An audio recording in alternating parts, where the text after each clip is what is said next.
सबसे बड़ी बात, आप जब भारत के आर्थिक विकास की बात करेंगे, उसके पैमानों की बात करेंगे, आप आर्थिक विषमता की बात कर रहे हैं कि बढ़ रही है।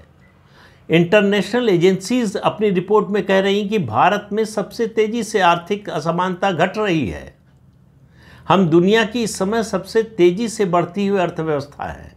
लेकिन विपक्ष को छोड़िए, सत्तारूढ़ दल के एक बड़े संगठन, महत्वपूर्ण संगठन के लोगों की जो राय है, उससे पता चलता है कि सरकार को लेकर कितना विरोध है अंदर।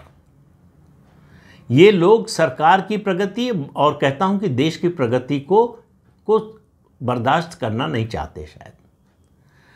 शायद लगा होगा सरकार्यवाह दत्तात्रेय होसबोले जी को कि कहीं ये मैसेज न चला जाए कि सरकार के विरोध हो रहा है सब, तो उन्होंने कहा ये सब सरकार की आलोचना नहीं है। बैठक में वैसे प्रधानमंत्री की इकोनॉमिक एडवाइजरी कमेटी के सदस्य संजीव सान्याल भी मौजूद थे। उसके अलावा उत्तर प्रदेश के वित्त मंत्री खन्ना साहब भी मौजूद थे और तमाम लोग थे। एस गुरुमूर्ति भी इसमें शामिल थे। फिर डॉक्टर जोशी ने डॉक्टर दीनदयाल उपाध्याय को उद्धृत किया, शायद याद आ गई उनकी। कहा हम विदेशों पर अति निर्भरता देश के लिए अच्छी नहीं है। अब देखिए बात, अगर आप प्रधानमंत्री के 11 साल के भाषण देखें और 11 साल में भारत ने जो अचीव किया है, जो हासिल किया है, भारत की जो उपलब्धि है, वो है स्वदेशीकरण, आत्मनिर्भरता।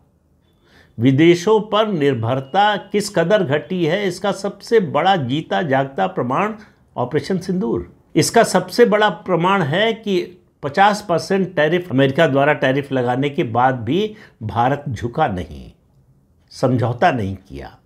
और पूरी दुनिया कह रही है कि ट्रंप के टैरिफ से निपटने का, उसका मुकाबला करने का भारत ने एक उदाहरण पेश किया है। पूरी दुनिया में भारत की अर्थव्यवस्था की प्रशंसा हो रही है।